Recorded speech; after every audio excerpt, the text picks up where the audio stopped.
पिछले एपिसोड में वू शुआंग ने सभी को मारना शुरू कर दिया था, जिसके सामने किसी का भी टिक पाना मुश्किल हो जाता है और वू शुआंग इनको कीड़ों मकोड़ों की तरह मारने लगता है, जिसमें फानजेंग के बहुत से लोग मारे जाते हैं। वहीं टियानमिंग मीट का टुकड़ा लेकर बेहोश पड़े जिनी के साथ में छुप जाता है। इधर वू शुआंग अभी भी सबको खतरनाक तरीके से मार रहा होता है, जिसकी वजह से टियानमिंग बहुत ज्यादा डर जाता है। इसी बीच वू शुआंग फानजेंग के बिल्कुल नजदीक चला जाता है और फानजेंग को लगता है आज मेरी लाइफ का आखिरी दिन है, लेकिन तभी सोयू इसको बचा लेता है और शानदार तरीके से वू शुआंग का मुकाबला करने लगता है, जिसमें जिनी के तलवार इसके हाथ से गिर जाती है। फिर भी सोयू हार नहीं मानता और वू शुआंग को पंच मारने लगता है। इसके अलावा यह खुद को उसके अटैक से भी बचाता है और कई बार इसके ऊपर पत्थर से भी अटैक करता है, लेकिन अब वू शुआंग इस पर भी भारी पड़ने लगता है। तभी सोयू वू शुआंग को अपने मार्शल आर्ट से हराने वाला होता है, लेकिन इसी बीच वू शुआंग इसका पैर पकड़ लेता है और इसकी हड्डी पसली तोड़ने लगता है। तभी टियानमिंग इस पर तलवार से अटैक कर देता है, जिसमें वू शुआंग के वेपन का एक नुकीला भाग टूट जाता है। अब इस बात से वू शुआंग इस पर बहुत ज्यादा गुस्सा हो जाता है और सोयू को छोड़कर टियानमिंग का पीछा करने लगता है। अब टियानमिंग भी खुद को बचाने के लिए भागने लगता है, लेकिन आखिर में टियानमिंग एक जगह पर गिर जाता है और वू शुआंग इसे घेर लेता है। तभी अचानक से टियानमिंग इसे अपने पास वाला मीट खिला देता है, जिसे देख सब इसे बेवकूफ समझने लगते हैं। लेकिन तभी वू शुआंग के गले में कुछ होने लगता है और फिर इसके अंदर से एक फ्लेयर लाइट निकलती है, जिसके बाद पावरफुल वू शुआंग यहीं पर बेहोश हो जाता है। अब इस बात से टियानमिंग बहुत ज्यादा खुश हो जाता है और सोचता है मैंने इतने पावरफुल वू शुआंग को आसानी से हरा दिया।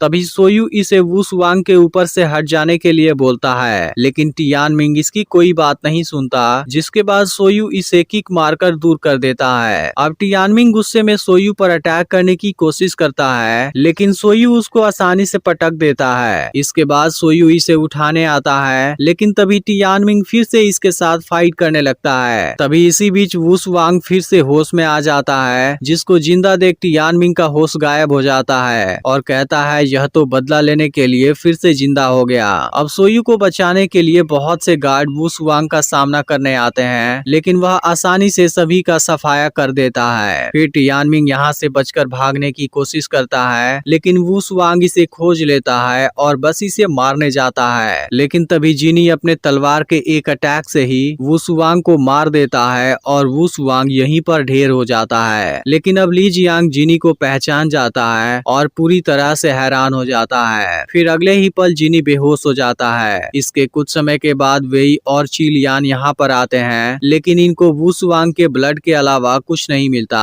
और वेई जान जाता है कि यह मर्डर जिनी ने किया है। फिर वह चिलियान को बताने लगता है कि जिनी की तलवार टॉप 10 में दूसरे रैंक पर आती है, जिसकी ब्लेड बहुत यूनिक है। इसी के साथ वेई समझ जाता है कि जिनी बहुत बुरी तरह जख्मी है, क्योंकि उसने वू शुआंग पर अपने फुल पावर से अटैक नहीं किया था। फिर वेई सोचता है आखिर इस विलेज में रहता कौन है, यह पूरा विलेज एक रात में दूसरी जगह रिलोकेट कैसे हो गया। तब चिलियान बताती है कि असल में यह सब चू किंगडम के बचे हुए लोग थे, जो इस जगह पर छुप कर रह रहे थे। इस पर वेई पूछता है क्या यह वही लोग थे जिनसे यिंग जेंग डरा हुआ है, आखिर ये किस फैमिली से हैं? फिर चिलियान कहती है जब चू का विनाश हो गया सियांग फैमिली इस डायरेक्शन में बचकर आई थी। फिर वेई कहता है मैंने सुना था भले ही चू किंगडम की तीनों फैमिली चली गई, फिर भी चू किन को जरूर बर्बाद कर देगा। इसी बीच फानजेंग का एक गार्ड इन पर नजर रख रहा होता है। वहीं चिलियान बताती है कि वो चू किंगडम के सबसे पावरफुल फैमिली थे, लेकिन मैंने अब कांगलेंग को मैसेज भेज दिया है जो उनको जल्दी ही ट्रैक कर लेगा। अब गार्ड इन पर चुपके से अटैक करने वाला होता है, लेकिन वेई को इसके बारे में पता चल जाता है और वह इसके हाथ को जख्मी कर देता है, जिसके बाद यह गार्ड पकड़ा जाता है और इसकी मदद से वेई यहाँ से जा रहे लोगों के लोकेशन के बारे में पता लगाने वाला है। इधर सभी लोग कहीं दूसरी जगह पर जा रहे होते हैं और टियानमिंग इसी बारे में पूछता है। तब सोयू कहता है अगर मैं तुम्हें बताऊंगा फिर भी तुम्हें पता नहीं चलेगा।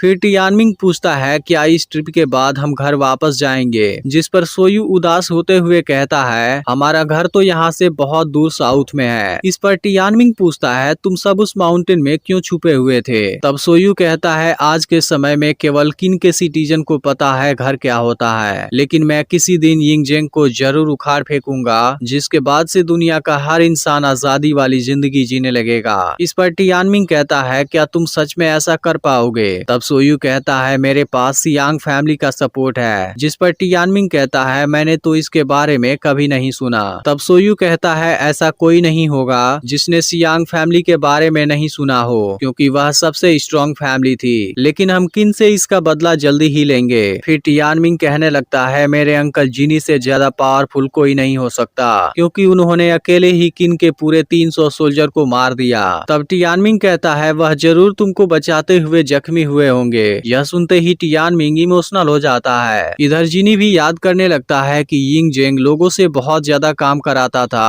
और उनको टॉर्चर भी करता था, जहां उनके साथ में जानवरों के जैसा बिहेव किया जाता था। और इस चीज से जिनी बहुत ज्यादा दुखी होता है और वह बिना किसी लड़ाई झगड़े वाली एक पीसफुल लाइफ जीना चाहता है। अब सभी लोग ऐसे ही आगे बढ़ते रहते हैं। फिर सोयू टियानमिंग से पूछता है तुम और तुम्हारे अंकल आखिर जा कहाँ रहे थे? इस पर टियानमिंग उदास होते हुए कहता है यह बात मेरे और जिनी के बीच की सीक्रेट है। फिर सोयू कहता है मैं तो केवल बताना चाहता था यह जर्नी कितनी खतरनाक है। तब टियानमिंग कहता है मेरे अंकल के सामने कोई नहीं टिक सकता। जिस पर सोयू कहता है ऐसा लगता है तुम उनके असली आइडेंटिटी के बारे में नहीं जानते। फिर बताता है कि जिनी यिंग जेंग का बेस्ट स्वॉर्ड्समैन हुआ करता था, जिसकी वजह से दूसरे 6 स्टेट में उनके बहुत से दुश्मन हैं जो इनको मारना चाहते हैं। यह सुनते ही टियानमिंग फिर से उदास हो जाता है। अब कुछ समय के बाद अंधेरा होने लगता है और अचानक से वुल्फ का एक बहुत बड़ा झुंड इनके पीछे पड़ जाता है, जिसे देख सब काफी डरने लगते हैं। तभी जिनी कहता है यह तो वुल्फ किंग है, हम सब एक बहुत बड़े खतरे में फंस चुके हैं। फिर लियांग कहता है कहीं यह नाइट असैसिन्स का हेड तो नहीं है। इसके बाद हम वुल्फ किंग कांगलिंग को देखते हैं, जो कि हान किंग को सर्व किया करता था, लेकिन उसके विनाश हो जाने के बाद मिसिंग हो गया था। अब टियानमिंग पूछने लगता है उसने अभी तक हमारे ऊपर अटैक क्यों नहीं किया।